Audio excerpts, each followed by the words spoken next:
Thank you. Thank you for being here on the Rundown with Ramon. All we ask is for a little bit of your time to give you the top things you need to know to live your best life or start or grow your business. Welcome to another edition of the Rundown with Ramon. We have some exciting topics for you today. As we always do, an eclectic potpourri dish of tips and insights and thoughts and news of the day and more to help you think better, think outside the box, give you an edge for your day. My name is Ramon Ray, five-time entrepreneur, five-time author who sold 3 companies, helping you get to the next level. We got a lot in store for you today. Let's not waste a bit of your time talking about the continuation of the FTC ban that came up, talking about accepting a counter offer at work, why this may be bad for you. A podcast host switches her host distribution from distribution platform A to B, which means podcasts are still on the rise. Talking about the challenges that small businesses have and what we can learn from Starbucks. And then from our friends at 21hats.com, 21 Hats podcast, them leading with their leading headline, Can We All Be Purple Cows? And again, I'm so glad you're here today. My name is Ramon Ray, your host. Glad to have you here. Danette is here on the Rundown with Ramon. And again, whether you're listening in the morning, in the afternoon, or at night, good day to you, Danette. The strategy lady is here. I'm glad you're here. So let's get with it. Let's dive right into today's Rundown with Ramon today as we bring you all the good stuff that will help you in your day to day. Ding, ding, ding, ding, ding, ding, ding. Non-competes. Listen, if you're working for a company, many times they say you can't leave the company. And if you do leave the company, you have to sign a non-compete agreement where these arduous long rules mean that you won't compete against the company you work for. Well, FTC says that's no longer the case. The FTC agreements ruled that the commission's authority to police unfair methods of competition couldn't be used to issue substantive regulations that ban an entire category of conduct. I'm guessing maybe they're going to say that that's something that only Congress can do, maybe, assuming it doesn't go against the Constitution. So basically, non-compete agreements are illegal. Now, let me dive into this a bit much. And I'm not talking about the legal aspects of non-compete and all that.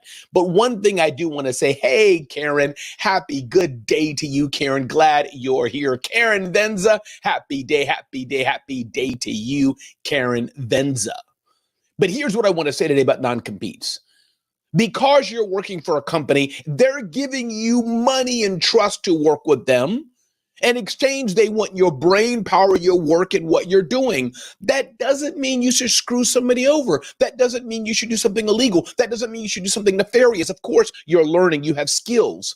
But I don't think because I work for Red Company X and I get their trade secrets and all that, and then I leave in 2 days and I go work for Blue Company Y and take all the knowledge I learned from them and I give it to the new company. Something's wrong with that. So I don't like non-competes. I think those are not good. But I do think there's something a bit nefarious about also doing something that's not so good. I would say it in French, sketchy. So let's be careful as well as we're employed by a company that we do the right thing. Again, just talking about headline number 1, non-compete agreements. A judge has tossed them out saying they are no bueno. They are no good. If you just joined, my name is Ramon Ray. This is today's Rundown with Ramon, and I'm glad you're here today. Ding, ding, ding, ding, ding, ding, ding, ding. Never seek or accept a counter offer at work. The results could be ugly, says our friends at Business Insider. What are they saying? Well, counter offers do come, counter offers do go. You're working for a company, you want a raise, and another company says, hey, instead of paying you $150,000 a year, we'll pay you $175,000 a year if you come work for us. Should you go to your current employer and say, hey, listen, I can get a better offer. I'm going to leave if you don't pay me more.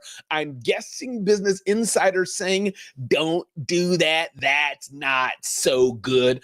I'm guessing. So let's jump in and see what they're saying here. Ripping from the headlines, Chris Williams of Business Insider writes, never seek or accept a counter offer at work.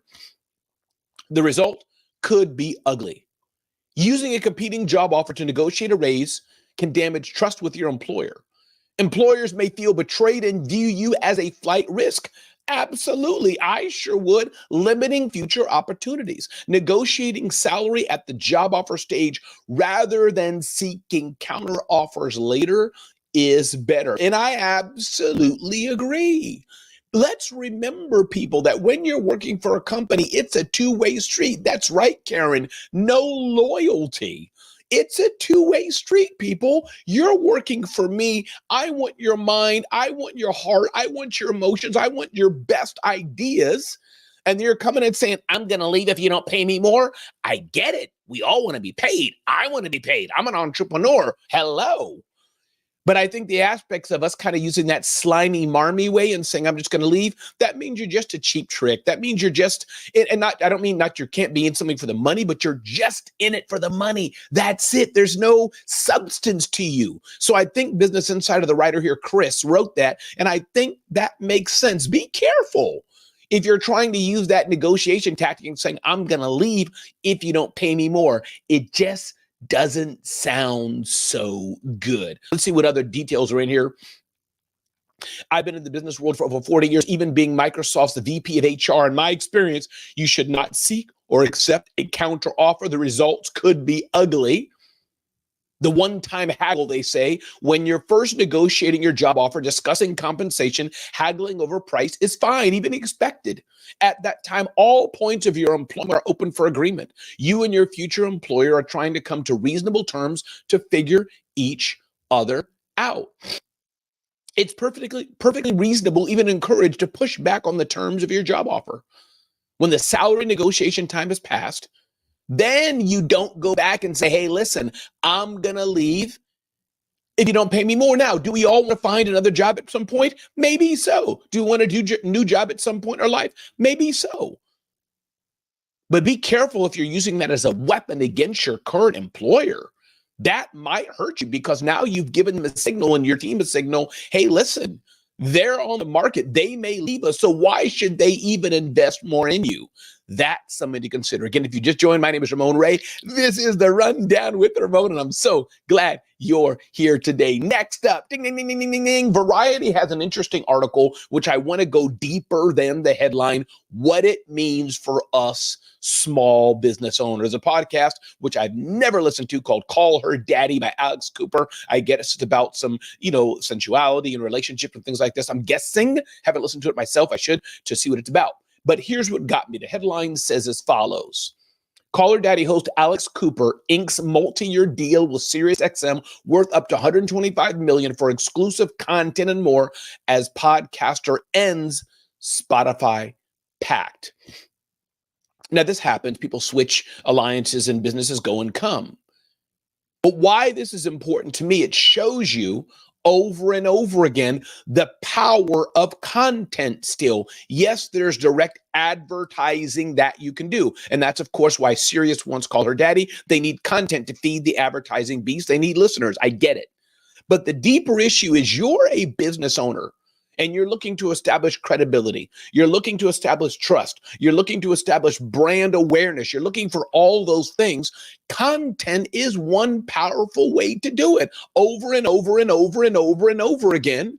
You're imparting wisdom, imparting information to your customers over and over and over and over again. You're sharing with people that you have a solution to their problem. My friend Marcus Sheridan, in his book written a few years ago called They Ask You Answer. It's a good book. It says inbound sales, content marketing in today's digital consumer. All he did, and there's so much more in the book, you should get it. All he did, though, was answer the questions his top customers or future customers have. That was the thought leadership back in the day. It's building trust. And content is one way to do it. You're listening to this influencer, you're listening to this host, whether it's Good Morning America, Fox, whatever you may be listening to, you're listening to the Rundown with Ramon. I'm an influencer in some way, a trusted voice in your life in some way. So this is what the game is, and this can be for businesses as well. Maybe you don't have a millions of listeners podcast, Call Her Daddy, whatever it is. Maybe you're not dealing with Spotify or Sirius FM. The battle's raging on who's going to have the content. But as a business owners, you can be your own content machine. You can produce your own content. You don't have to wait for somebody else to pick you. You can be your own content production machine. And I want you never, ever to forget that. We are in a world of building trust. We are in a world of building credibility, and content is one of those sticky things that help you build trust and credibility over time. The person whose voice you're hearing over and over and over and over and over again is the person you're most likely to lend your ear to and to believe. And as you're building your business, remember, before you get a sale, you have to be able to generate awareness. You have to be able to generate attention. Now I'm preaching, doing a workshop here. Let me get back to the Rundown with Ramon. Again, if you just joined, my name is Ramon Ray, entrepreneur, best-selling author, started 5 companies, sold 3 companies, authored 5 books. You can get to know me better at RamonRay.com. Get to know me better at zoneofgenius.com. Let's move forward here. Ding, ding, ding, ding, ding, ding, ding, ding. Your business and Starbucks have similar challenges. What can we do about it? And Karen, you're right on that. And we consumers don't want to hear about your personal life all the time. Well, unless the podcast is all about a personal life, then hey, maybe so.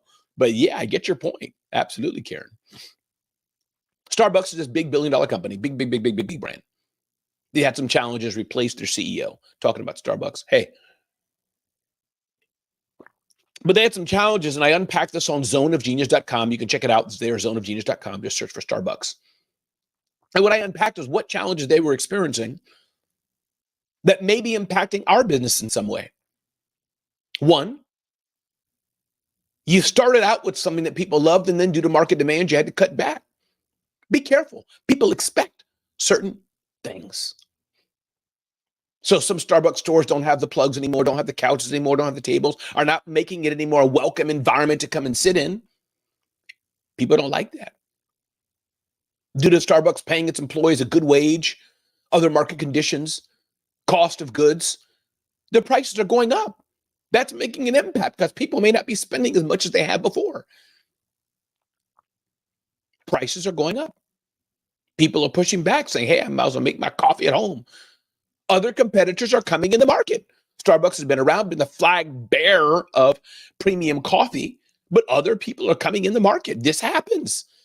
So Starbucks is having some challenges. The long lines, I can't remember if it's via the app or in person, but these things impact market conditions, even a few small percentage points. And so my question for you today is, what are you doing in your business day in and day out, to be sure you're listening to your customers and what their challenges are, what they want? What are you doing day in and day out to do that? It may be something important that you're going to have to do. Because if you don't, if you just meander along in business, you're going to find yourself soon out of business. And that we don't want to happen. Again, everybody, my name is Ramon Ray. This is the Rundown with Ramon. We got a few more things going on today. I'm excited to bring to you some of the headlines from my friend Lauren Feldman's 21 Hats podcast. I want to get into that right now. And I want to remind you, you're listening to me. Listen, go out and make a difference in somebody else's life today. Tell somebody they care. Life is more than just transactions. Business is more than just transactions. It's about that human relations that you and I need to do with each other to make the world a better place. So I encourage you to do that today after the show. Pick up your phone, send somebody a WhatsApp message, send them a DM on Facebook, send them a messenger, send them a text, give them a phone call, write a thank you card, do something generous. Because people need to hear you. People need to know that you're there for them because they've been there for you.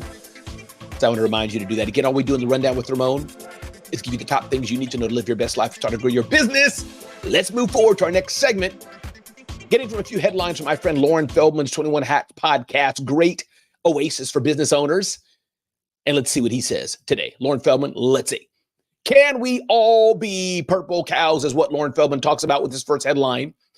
In this week's podcast, the owners discuss what businesses can do if they're basically selling a commodity. Interesting question. Some of you may be selling something that's, as it were, a commodity that you might think is relatively boring. You're an accountant, boring. You're an attorney, boring. You're selling widgets, boring. You're selling painting supplies, boring. And I say boring in a fun, honorable way. I got my friend Savania DeBarro. She'll be like, Ramon, I ain't boring. I'm not saying you, Savania. But what do you do if you're selling something that's a commodity, something that feels like everybody else has it? How can you still make a difference? Purple Cow comes from Seth Godin's namesake book, Purple Cow, saying everybody's a cow in the marketplace. Everybody's the same, but how can you be purple? How can you stand out? And there's ways to do that. You have somebody like Blend Tech, which is one of the best things I can think of. Selling a blender, you can't get more boring than a blender, but they started blending interesting stuff in the blender to get attention. So maybe you're selling something that's a commodity. Maybe you're selling something that is seemingly boring. Well, maybe you are. What can you do to add to the mix of it something that is exciting? Something that is exciting. What can you do? This is how we can all be a purple cow in our industry. Maybe what you're doing is not exciting, as it were. But guess what? Your customers need that solution. So you need to find the way that you can get attention for said item. This is the game. So yes, can everybody be a purple cow? Can every business be interesting? I think so. That doesn't mean if I'm selling bungee cords in mountaineering and you got all the reels. It may be something more serious, but you can make what you're doing interesting. Take a page from Geico. They're selling insurance. You can't get more boring than insurance, but they got a Gecko. You take Allstate, they got Mayhem, right? They're making it interesting, talking about the solutions they provide. And Karen, you're right. Spice it up. So Lauren Feldman from 21hats.com talks about that. The headline is, can we all be purple cows?